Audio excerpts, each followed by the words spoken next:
बिस्मिल्लाहिर्रहमानिर्रहीम। अस्सलाम वालेकुम नाज़रीन, आपका मेज़बान अली हुसैन जी। खबरों की जानब चलते हैं, लेकिन सबसे पहले एक बड़ा खौफनाक दहशतगर्द हमला उसके ऊपर बात करते हैं। बलूचिस्तान के ज़िला बारखा में एक वैन को यानी कि एक बस को रोका गया दहशतगर्दों की जानब से, और उस बस में से चंद लोगों को उतारा गया। चंद लोग जिनको उतारा गया उनके शनाख्ती कार्ड चेक किए गए, और शनाख्ती कार्ड जिनके पंजाब से थे उनको वहां पर खड़े करके गोली मार दी गई। ये तकरीबन 7 लोग हैं जिनको गोली मारी गई है, और उनकी अब जो मैयतें हैं वो लवाकिन को पहुंचना शुरू हो गई हैं। पंजाब में एक दो फैसलाबाद के भी लोग हैं जिनको गोली मारी गई है। और ये क्यों किया गया, ये दहशतगर्दों ने क्यों किया, इसके पीछे वजह क्या है?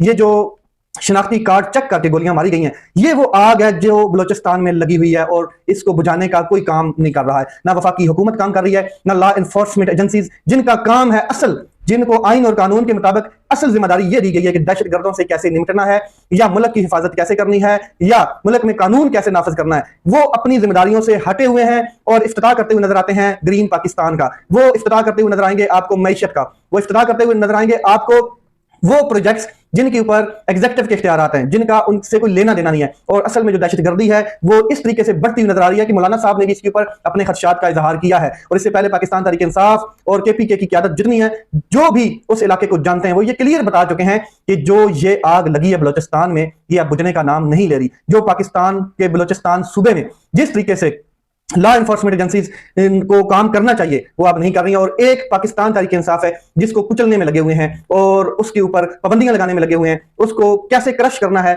ये सारी की सारी ताकत पाकिस्तान तहरीक इंसाफ के पीछे लगाई हुई है। मगर बलूचिस्तान में ये जो आग लगी है ये फैलेगी और मजीद फैलेगी अगर इसको रोका ना गया। आपके सामने है कि पंजाब के 7 लोगों को गोली मारी गई है नीचे उतार कर। उनके और लवाकिन भी वहां पर मौजूद थे, उस बस के अंदर और भी फैमिली मेंबर मौजूद थे, उनको नहीं छेड़ा गया, बाकियों को जाने दिया गया, बस ड्राइवर को भी जाने दिया गया, गाड़ी में और लोगों को भी जाने दिया गया, लेकिन पंजाबी जो शनाख्ती कार्ड मौजूद था जिसके पास, उसको उतार के गोली मार गई है। इंतहाई अफसोसनाक है। और जनाब फिर पाकिस्तान के जो बड़े करता धरता हैं, प्राइम मिनिस्टर साहब, वजीर आला बलोचिस्तान हो गए, या वजीर आजम और जनाब मोहसिन नकवी साहब, एक ही स्टेटमेंट देंगे, मजम्मत करेंगे। इस मजम्मत से क्या होगा बताएं? जिनकी लाशों को ठोका गया, जिनको गोली मारी गई है, उनकी मजम्मत से उनकी दाद रसी हो जाएगी, या ये रुक जाएगा मामला? ये जो आग लगाई है, ये जिसने भी लगाई है, आप सब जानते हैं ये कैसे खत्म होगी। ये इसको खत्म करने के लिए कोई किरदार अदा करें जनाब, ये असल बात है। तो चलते हैं आगे मजीद खबरों की तरफ। तो मरियम नवाज साहब जो हैं पंजाब की महारानी, उनकी बात करते हैं। तो एक्चुअली वो चाहती हैं कि अब इमरान खान साहब उनको लेटर लिखें और उनकी मिन्नतें करें। वो स्टेटमेंट देती हुई नजर आ रही हैं कि अडियाला जेल से खत लिखे जा रहे हैं, एनआरओ की मिन्नतें की जा रही हैं कि मुझे कोई एनआरओ दे दे, मगर एनआरओ नहीं मिलेगा और किसी किस्म की कोई जो वो रिलीफ है वो नहीं मिलेगा। ये जनाब मोहतरमा मरियम नवाज साहबा जो है वो स्टेटमेंट देती हुई नजर आ रही हैं। तो साथ में वो झूठ बोलती हैं, और जब वो झूठ बोलती हैं तो फिर हमारा सच बोलना बनता है। वो कह रही हैं कि जेल इनके अंडर है और मैंने आज तक वहां पर कोई सख्ती नहीं करवाई। ये से बड़ा झूठ क्या है? इनके ऊपर भी पीका एक्ट लगना चाहिए कि जेल आपके अंडर नहीं है जनाब। ये जिनके अंडर है वो इमरान खान साहब चीख चला के बताते हुए नजर आ रहे हैं कि जेल किसके जेरे तसल्लुत है, किसके अंडर है, किसके अंदर काम कर रही है, वहां पर कौन काम कर रहा है। वो कहती है कि मैंने नहीं कहा कि एसी जो है वो इमरान खान साहब का बंद किया जाए, मैंने कभी नहीं कहा। इमरान खान साहब को तो एसी लगा के किसने दिया, पहले तो ये बताएं। एसी तो लगा ही नहीं हुआ इमरान खान साहब के कमरे में। एक और झूठ। फिर कहती है नवाज शरीफ साहब जो है उनके साथ जो ज्यादतियां हुई हैं, मैं नहीं चाहती कि वही उनके मुखालफिन के साथ करूं। नवाज शरीफ साहब जनाब, मैं आपको बता दूं कि एक लग्जरियस लाइफ गुजारते रहे हैं जेल के अंदर। उनकी जो मीटिंग्स होती थी, मुलाकातें होती थी, ऐसे लगता था जैसे वो एक इजलास को एड्रेस कर रहे हों। तो उनके एसी जो है वो बंद किया गया था, और उनके तो एसी लगे हुए थे। इमरान खान साहब का तो एसी लगा हुआ नहीं है, और उनके जो प्लेटलेट्स ऊपर नीचे होते रहे, ये सब झूठ था, ये सब झूठ था। और मरियम साहबा जनाब कहती हुई नजर आ रही हैं एक और नया बयानिया कि जो खिदमत नवाज शरीफ साहब और शहबाज शरीफ साहब ने की है वो खिदमत कोई नहीं कर सकता है, कोई कर ही नहीं सकता। तो जो खिदमत वाकई उन्होंने की है वो कोई नहीं कर सकता। जो मॉडल टाउन के लाशें गिराई गई वो खिदमत तो बाकी कोई नहीं कर सकता। जो 26 नवंबर को लाशें गिराई गई डी चौक में, वाकई ऐसी खिदमत कोई नहीं कर सकता। जिस तरीके से मैंडेट चोरी किया गया, वाकई ऐसी खिदमत कोई नहीं कर सकता। डॉक्टर यास्मीन राशिद को जैसे कंट्रोल करके जेल में डाला हुआ है और खुद उसकी सीट पे काबज होकर बैठे हैं, ऐसी खिदमत वाकई कोई नहीं कर सकता। और अगर मजीद खिदमत देखनी है तो अब जो उनकी बेटी खिदमत कर रही है, जिस तरीके से पंजाब में लोगों के घर मस्मार किए जा रहे हैं, कारोबार मस्मार किए जा रहे हैं, ऐसी खिदमत पाकिस्तान में कौन कर सकता है? ये आपको अल्लाह ताला ने तौफीक दी हुई है कि इस तरह की खिदमत करनी है। तो मैं आपको बता दूं कि इमरान खान साहब किसी किस्म की डील नहीं करना चाहते हैं, किसी किस्म का एनआरओ नहीं मांग रहे। अगर एक शख्स एनआरओ मांग रहा होता तो उसकी स्टेटमेंट ये होती, सुने क्या कह रहे हैं इमरान खान साहब। इमरान खान साहब आर्मी चीफ का नाम लिया है कल, और साथ में कर्नल साहब का भी नाम लिया जो अडियाला जेल को कंट्रोल करके बैठा है। अब आप देखें कि आपके अंडर ये जेल नहीं है, ये जेल उसके अंडर है जिसका इमरान खान साहब नाम ले रहे हैं। और कहा है कि आर्मी चीफ कर्नल को हुक्म देता है कि तुम सख्तियां करो, और कर्नल फिर ये सब कुछ करता है। और आप अंदाजा लगा लें कि जिस तरीके से इमरान खान साहब की ये स्टेटमेंट है, क्या आपको लगता है कि इमरान खान साहब किसी किस्म का एनआरओ मांग रहे हैं? इमरान खान साहब ने तायीद की है कि कह दो जाके मेरी कौम से, बता दो उनको, तमाम लोगों को बता दो, पूरी कौम को बता दो कि तमाम के तमाम आर्डर आसम मुनीर साहब दे रहे हैं एक कर्नल को, और वो कर्नल अडयाला जेल में बैठकर मेरे ऊपर जो सख्तियां करना चाहता है, और फिर बुशरा बीबी को जो सख्तियां की जा रही हैं वो इसीलिए की जा रही हैं, धमकियां दी जा रही हैं कि मैं झुक जाऊं, मैं डील कर रही हूं। इमरान खान ने कहा है जो मर्जी कर लें, धमकियां दे लें, प्रेशर नहीं लूंगा और ना ही डील करूंगा किसी किस्म की। अब बताएं कहां पे मिलते हैं इन तमाम स्टेटमेंट्स में?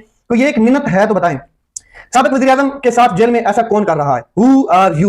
हम पूछेंगे, जवाब मांगेंगे, who are you? Aleema Khan साहिबा जब अडयाला जेल से बाहर आई हैं, उनकी पहले तो मुलाकात नहीं होने दी और 2 घंटे उनको बिठाई रखा, फिर बाकी जो वकला गए थे उनकी भी मुलाकात नहीं हुई। तो इमरान खान साहब क्या उन्होंने पैगाम बाहर लेकर आई? इमरान खान ने कहा कि डायरेक्ट आसम मुनीर साहब एक कर्नल को हुक्म देते हैं और इमरान खान के ऊपर प्रेशर बनाने के लिए, दबाव बनाने के लिए कहा जाता है। ये सब कुछ आसम मुनीर के हुक्म से हो रहा है और ये कौन को बता दें।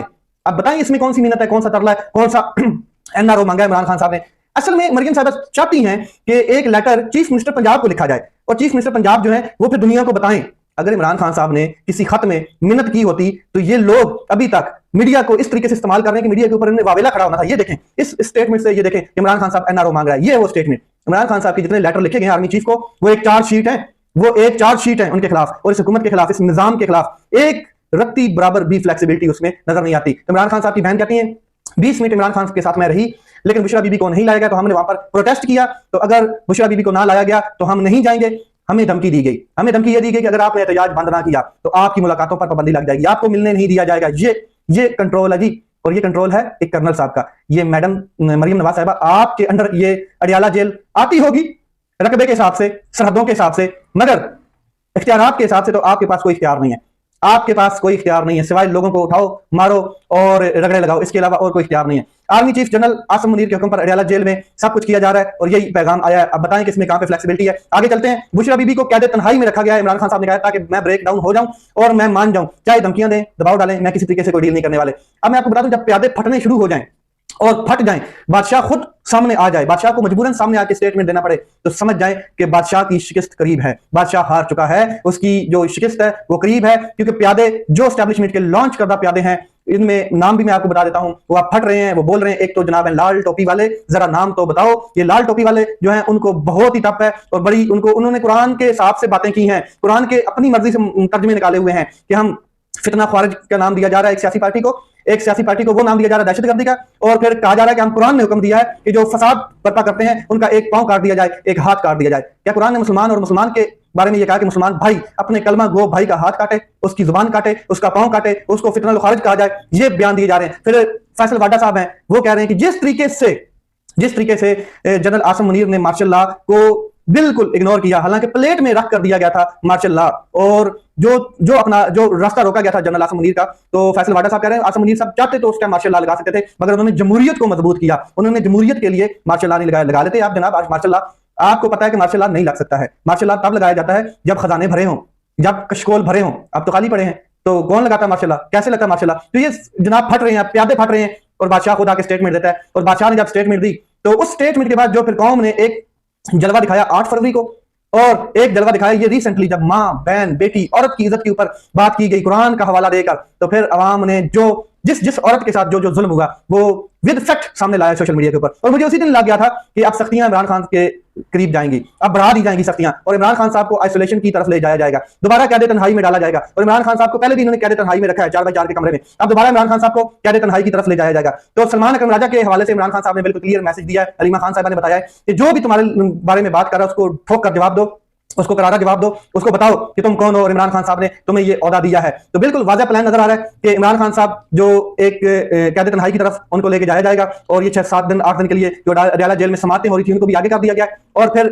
मेन वजह यह है कि जो इमरान खान साहब का मैसेज बाहर आ रहा था वो कौम तक ना आए कि इमरान खान साहब को किस तरीके से अंदर रखा गया है और किस तरीके से इमरान खान साहब के साथ सख्तियां की जा रही हैं, और इमरान खान साहब के जो लेटर आ रहे थे बार बार वो लेटर्स ना आए। तो ये मेन वजह भी हो सकती है, और साथ में कौम तक असल हकीकत ना पहुंचे, ये असल वजह है। तो मैं आपको बता दूं कि हालात मजीद खराब होते हुए नजर आ रहे हैं, किसी किस्म की कोई फ्लेक्सिबिलिटी इमरान खान साहब नहीं दिखा रहे, और जो जनाब आर्मी चीफ साहब हैं वो अब इमरान खान साहब को कैद तन्हाई में डालेंगे जैसे पहले डाला हुआ था। ताकतवर चाहता है कि इमरान खान साहब कैद तन्हाई में रहें, और खुद जनाब बैठे हैं लंदन में, बरतानिया में, और गार्ड ऑफ ऑनर लिया जा रहा है बरतानिया की फौज से, और वहां पर मजे हो रहे हैं। और यहाँ पर 7 लोगों के ऊपर बलोचिस्तान में लगी आग ने जला के राख कर दिया है, और वो है पंजाबी। अब इसकी सिर्फ मजम्मत के अलावा इनके पास और कुछ नहीं रहा। ये वो आग है जो लगाई गई बलोचिस्तान में और KPK में, अब ये फैलती हुई नजर आ रही है। अपना ख्याल रखें, अपने भाई के चैनल का ख्याल रखें। पाकिस्तान जिंदाबाद।